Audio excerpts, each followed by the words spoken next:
1, 2, 3, 4, 5, 6, 7. Alright, welcome back. I think I can finish this off because it's only a few more pages. Let's see. He put the whiskey aside and puffed on his joint. I wouldn't mind a little bit of that, though, Carly commented. There was an awkward silence. Then Jean laughed quietly and rubbed at Carly's back. I hate when people do that. Not that they do it ever, really, but a couple times that it's happened, I didn't like it. And Peter laughed and scoffed. Not today. Come on, get up. That reminds me of that fucking Family Guy episode when they make a video, I think, saying how weed is like chill, but then that some guy said, I can't remember if he said he would sue them or if he said he would give them money if they made a video saying weed was bad. So then they made a video doing the opposite and saying weed was bad, and they took a video of Hitler and drew a joint in his mouth, and he's like, who here likes smoking weed? And then all the people do the Heil Hitler, they're raising their hand to say they like weed. And he's, oh no, I remember he said, who wants to puff on my joint? And then they all raise their hands. And then he's like, haha, perhaps later. I'm not a big Family Guy fan, but sometimes they're funny. Okay, where was it? Not today. Come on, get up. There was a knock then on the door that separated the bunks from the rest of the bus. Oh, they're on the bus now. They're not in the hotel? Was that whole fucking shit a dream? Carly tilted his head towards it. Can we come back in yet? Clyde called from the other side. Who's that? Carly asked. Clyde and Siva. We locked them out, just for now. What if it's snowing outside and they're locked out? They're like, man, singers get all the attention. We don't get shit. They're standing out there in the snow and shit. We wanted to talk to you alone. Well, you can let him in, Carly grumbled. I'm up. Jean looked at Peacher, awaiting permission. Peacher's in charge now, this fucking idiot? Figures. Peacher gave Carly a long, hard look and then the same to Jean, but he nodded. Go ahead, fine. But take your pills. So he wants him to take pills and wash it down with whiskey. I'm gonna stop harping on Peacher's ass because the guy is clearly a fucking idiot. Or I'll have something to say about it. Oh wow, what is he, fucking district manager or some shit? Jean told me what happened in Houston. Carly scoffed away from him. You're slipping, Carly. Don't forget that you're slipping. And if you're not careful, you go all the way. And you're pushing me, Carly. Grumbled. What was that? Nothing. He answered. Nothing, just babbling. Everybody's scared of this fucking asshole. It was the same as it always was. The faraway muted sounds of a mass of people, the cold chill of the old building, and the bitter scent of mild mildew. Why is a famous band playing a shithole like that? Huh, I don't know, maybe they wanted to. The quiet creak as he climbed the steps, 1, 2, 1, 2, boots on the stairs. The quiet clomping of boots on wood. Seemed everything was muted, half heard, tense with breath, held. All was waiting for something. Nothing, not a sound or sight or sense of touch could be fully assessed for fear of, or maybe it says accessed, I don't know. For fear of being too bold and brash at such a sensitive time. So it was all timidly blurry, so hard to remember. But if that was true, then why was the noise of the crowd somehow growing louder and louder, stretching up to a roar of blended voices, and his boots on the stairs boomed, even as his body progressively was more and more weighed down. Something was dragging him down, and his boots were banging, echoing, shaking, and rumbling the building itself with astonishing rhythmic power. Carly's eyes suddenly opened, and he jolted awake out of his dream. Faster than a blink, everything was gone. The building, the cold, the weight, leaving only the booming noise which quaked the bus. Carly laying on his side, like a stray dog, slid his elbows slowly underneath his torso and righted himself. He peeled his cheek up off the sheets and stood his head up straight slowly, almost warily, removing the headphones off his ears that weren't plugged into anything. That's uncomfortable, sleeping with headphones on and he's not even listening to music. Maybe he was and it got pulled out in his sleep, I don't know. The fucking hell? The bus beated and shook with the deafening noise. But fully awake, Carly recognized it as the deep bumping of stereo bass. Yeah, no shit. They were laying everywhere, groupies on the couches, relaxing on the floor. Roadies leaned up against the walls, beer flowing over tongues and lips and down noses and over chests, soaking into flesh and hair and shirt fabric. So it's some Dionysus party. Is this another fucking dream? Drink, Sherry, drink, drink, drink, Paul roared. I hate that. I hate using that word in that way. I was probably just trying it out. Paul roar. It's just like, when do you ever say anything and it's really a roar? The only time it's really applicable is if, like, somebody's throwing a fucking tantrum and they're just like, "What?" And that's not even a word. Like, it's just screaming and yelling, like, with a deep belly scream yell type of thing. But it's just like, unless you're doing that, it's not a roar. Okay. Save that for the tigers or whatever. Where was I? With a raucous roll of laughter and thrust his own paper cup of drink. They're doing paper cups, they don't even have red cups, that's funny. Sloppily into the air. Oh god, splashing hard liquor down his arm. Man, that's a waste of liquor. Hey, the groupie stretched out across the sofa on her back, barely dressed, reaching out to Clyde. Hey, pass me the tequila. 2 roadies and 3 groupies lay splayed on their bellies on the floor, rolling, rubbing, kissing, sucking. Pink wet eyes, chapped lips, pale cheeks, and sweat. Ew. So a 5-some, I guess, is going on in the middle of the floor. That's pretty fucking funny. That's just happening, like, there. That makes sense, though. Whatever. Are you lit? Oh, God. Who says this? Hell yeah. What you got? Hey, try this stuff. Outside, Siva had the drum kit assembled and was blasting away on it. Do people say blasting for drums? More like banging, I guess, but you could say blasting, I guess. To the adoring, watchful big eyes of a couple alcohol-soaked and drug-ridden enlarged pupils, groupies laying on the dirt of the side of the highway. Their dusty cars riddled and scattered all here and there, off in this emptied landscape. Someone was hula hooping. Okay. Is this fucking, like, what is this, fucking Burning Man right here? Twirling away in the desert night. Vodka was being guzzled from a funnel. Ugh.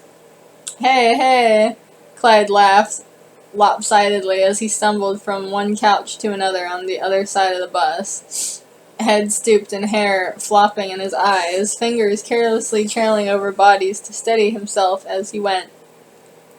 Hey, we don't have any food. That sucks when you're getting, like, fucked up. You start to get hungry. You know? Clyde called out sloppily.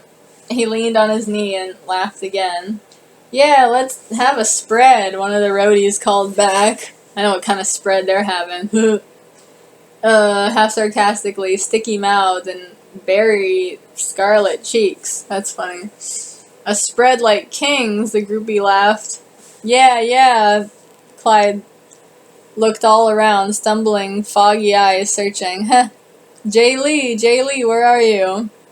From behind one of the couches, a sticky hand raised and a half-smiling, indulged face peeked out, covered in greasy hair. Yeah, boss, he answered, partially droned out by the music. Jump behind the wheel, Jay. Drive us in town, and let's get some chips. Some chips. They ain't gonna do nothing when you're wasted. Maybe it will at first, but I'm like, nah. Let's get burgers. Let's get burritos. Like when you start to get fucked up, you get hungry, especially if they're. Well, actually, I was gonna say if they're smoking all that weed, but that's like a stereotype. Like, sure, hella people do get hungry when they smoke weed, but like for me, when I smoke weed, my appetite totally goes away. It's hard for me to eat when I was a stoner. Alcohol, on the other hand, drink some booze and give it like half an hour, I'm fucking starving. I'm ready to fucking eat. Anyway, alright, where was I? Let's get some chips. We're buying out the supermarket. Oh, we're buying out the supermarket. Oh my god, they're trying to buy all these chips. I've done some Instacart orders for people like that. They just want like 12 bags of chips, and it's like all these different chips, and I'm just like, alright, you having a party? One of the groupies burst into shrieking, cutting high-pitched laughter. Drive now? Yeah, now. Man, you out of your mind. I'd drive us all into the Gulf of Mexico. He laughed. At least he's being responsible. Come on, we need food. Babies are getting hungry. Dare me to drive? I think that's a reference to the Eminem song when he says, yeah, he says, I had a fifth of vodka, dare me to drive. I think that's a reference to that. People are starving. Clyde began to laugh hysterically. They're starving in Africa. I'm bored, Clyde. The high-pitched laughter increased, pushing the threshold under the blaring music. That's so 90s, like, not fucking taking shit seriously. Peacher blew smoke into the mouth of a male groupie who was sitting on his knee, dangling a bottle from his hand. You know what? That whole, like, gunshot thing where you, like, blow smoke into somebody else's mouth. I have my doubts as to whether that really works. I mean, I guess if they really breathe in, like, all the smoke, but it's like, I don't know, it doesn't seem like it would work. It seems like too much would be lost. His predatory eyes drifted to Clyde. Hey, where's your boss? She said. She said. Who's she? Maybe that's the groupie from before. Hey, baby, don't you want to make it with me? Isn't that what they said in, isn't that what she says in Taxi Driver? Which is funny because this is way before I ever saw Taxi Driver. But that's how she refers to sex too. She's like, we have to make it. We have to make it or Sport will be mad or whatever she says. You promised me the manager. Alright, Karen. Outside, creeping across the land and kicking up a thin layer of dust, came a bright red van. Dirty with small dents and soda and boozy streaks. Soda and booze on the car? Okay. Hey, one of the roadies split the Venetian blinds with his fingers and peered out. Here, he beckoned. I see headlights. Is that the boss? Huh? What? Clyde rolled over. Let me. Hey, watch it. Sorry. He got up on his knees and crawled. Where? Let me see. As he searched and prodded the outside darkness with his eyes, the red truck pulled up on the other side of the bus and pulled to a halt. The lithe, rocking bodies in the truck bed leapt out deftly and slunk like slithering shadows up to the towering structure of the glittering bus. Siva stopped his drumming mid-strike, gathered the sticks in one hand, and with a forearm moved his waterfall black hair out of his face. What the hell? The bus door opened and in strutted Jean, reeking of cologne, smiling in confidence, and wafting his own little universe with him. Hey boys, he shouted over the music and instantly snatched the attention of a few groupies' eyes, while the rest remained entranced in their own world, bathed in alcohol and body skin. Clyde looked over at him lazily, smiling back dopily, and lounged back into the couch like a bear. He fished a lighter out of his chest pocket of the sleeping guitar tech behind him, and lit his cigarette, blowing out a plume of smoke in front of his own face. Hey, Clyde, Clyde set his head back and played the air guitar for Jean. Who are these assholes? One of the roadies spoke with a nod to Jean's direction. Huh? Now that Clyde looked, and really looked, he could see there were new figures behind Jean, ones he had never seen, under the blare of loud music and the stench of cocaine? Or is it supposed to say cologne? I don't think cocaine has a smell, despite the fact that you put it in your nose. And booze and money. Suddenly, a young man with black and auburn long hair down to his chest and a slippery, lean torso under a tight black t-shirt was extending a skinny arm and a hand to Clyde. Is he a hooker? A little clumsily, the bass player, reached a hand up and caught the greasy palm of the stranger, smiling his loppy smile, nodding a floppy head. Hey man, what's up? Hey, how you? You're Clyde? He laughed. Sure enough. You? Russell, he answered. Oh, his name is Russell. He's definitely a prostitute. And he nodded back to his companions, who were spreading out. One cordially shaking hands with Jean, one sinking into the open, waiting arms of a groupie on the floor, the other helping himself to some brown liquor straight from the bottle. When they bring in prostitutes for the groupies, you know they're really making that money. You know they're on that super famous tip when they're getting their groupies hookers. That's fucking hilarious. This is Russell from Subnatural. Oh wait, he's another musician. Okay, that makes sense. Subnatural, that's a good name for a band. Jean said. All of a sudden, he was at Clyde's side. Remember Subnatural? They're opening for you guys for the rest of the tour. Oh, nice. Ooh, Clyde snapped his fingers. Oh, I don't think he said it like that. I think he was like, oh, or oh, something like that. Whatever. He snapped his fingers. Now I remember. And he laughed and coughed on his cigarette. He took it out of his mouth and leaned back further. Hey, big guys. Russell peeked around. So where's the famous Carly Saturn? He shrugged. Damned if I know. Maybe sleeping. Aw. Hey man, you think we could get him up? I've been dying to meet him. I don't know. Eyes went to the manager just as another body crept up behind Jean and slung slender arms around his neck. What's your call, Jean? Well, come on, baby. Lips murmured desire into his ear. I want to see him so bad. I came just for Carly. Yeah, whip him out, Russell pleaded playfully.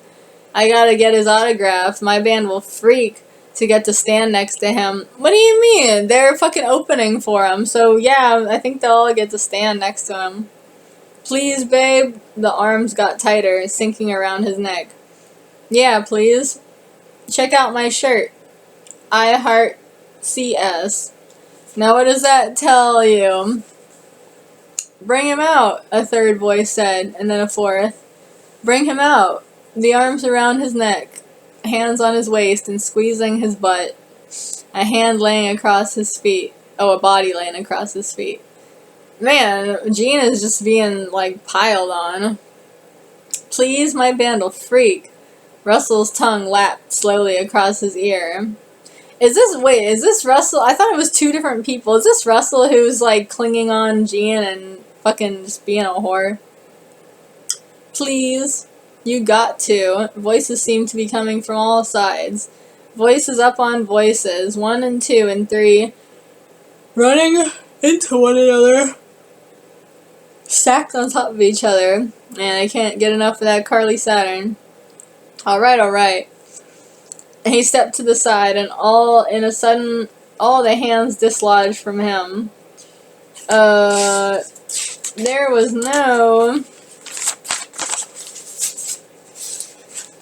one on his shoes. Maybe they were never really there at all. The only arms that remained on him were those of the groupie holding around his neck. Okay, yeah, so that wasn't Russell. I guess he just went up while all these people were, like, hanging off fucking Jean, and then he just licked his ear. Okay. And she was just young. A girl, not a woman. So, a minor, basically. An illegal, like, statutory rape person. He reached back, cuffed his hands under her thighs, and bounced her up on his little back in her bra and underwear. So he's giving her a piggyback ride. Okay, I'll bring out Carly. Peacher, he called. Peacher, help me bring out Carly. They're just, like, talking about him like he's some kind of, like, exhibit, which I guess he is. Peacher looked up reluctantly. He had been kissing the young male groupie passionately, and as he turned his head away from the boy to answer, a string of saliva dangled as a bridge between his lip and the boy's cheek. Ew. Can't you do it yourself? Damn it, Peacher. Are you a psychoanalyst or aren't you? Is that his fucking job? And he's just like smoking weed and saying like, oh, you should drink whiskey. Maybe that's the point. Maybe it's like funny because he's so shitty. Alright, I only have like 3 more pages, so I'm just gonna barrel through it. What do I pay you for? Grouchily, the man sighed and nudged the boy off his lap onto the cushion of the couch beside him. Hands on his thighs, he raised himself up and adjusted his wig on his head. Give me a shot of scotch, then I'll go.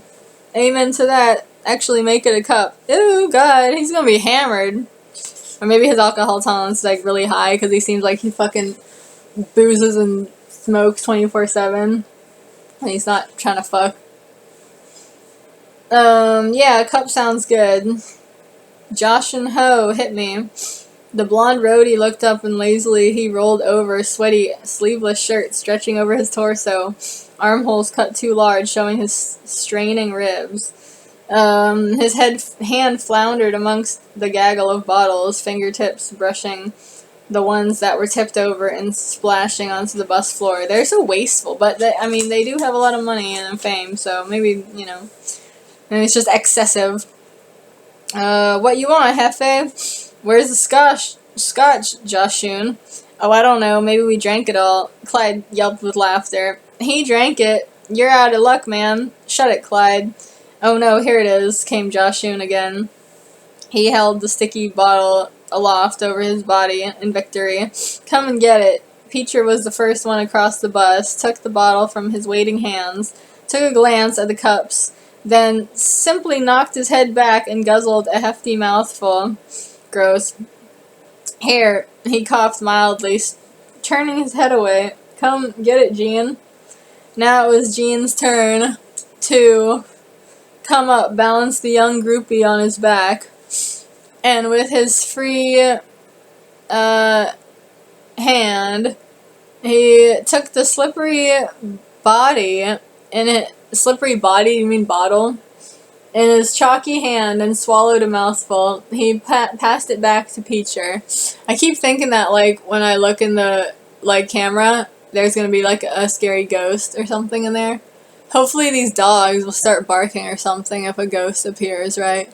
I don't see any ghosts, but then again, my camera is so, like, it's so grainy right now, But anyways. Where is it? Passed it back to Peacher. Hey, sweetheart, come over here, will you? What, me? Russell answered back from his place on the floor. He chuckled derisively. Come on, get him, quit stalling. Not you, diphead. That's funny. It's like, of course somebody says sweetheart, and he's just like, oh, you mean me? What a hoe. You, he pointed to the male groupie he had before. You, come. It was like this that they burst into the bunk room on Carly. Arms fondling desperate and scantily clad children, hands wrapped around their something, quivering, I think, starstruck bodies, and dangling booze, overloading themselves on pot and liquor, and reeking with the stench. Carly, who had been listening at the door, leapt and scrambled back feverishly to avoid the strike when the door flew open wide. Oh my God, Carly, the girl squealed in violence into Jean's ear, the sound so ripping and deafening that Jean jerked and cringed, and Carly could see it, so I guess she was like, oh my God, And Carly could see it. He took a step back himself as the girl hoisted herself up on Jean's shoulders, disarranging her panties and yanking on the man's hair carelessly. Girl, just get off his fucking back. She reached back, twisting her arms unnaturally, and in seconds her bra was off. Her tiny breasts were bared and shining in the fluorescent light, and she flung the scrap of fabric that was her bra at Carly, nearly landing the sweaty thing right on him. He stepped back, but the other groupie was squirming free from Peacher and yanking frantically on his belt, his grin as huge and glistening as his eyes, as wide and glowing as the girl's, the both of them like two jack-o'-lanterns. He flung his belt down with a clang, struggling and kicked out of his shoes, and then in a second yanked down his pants. So is Carly just like a fucking drug that just puts them into a sexual craze or whatever?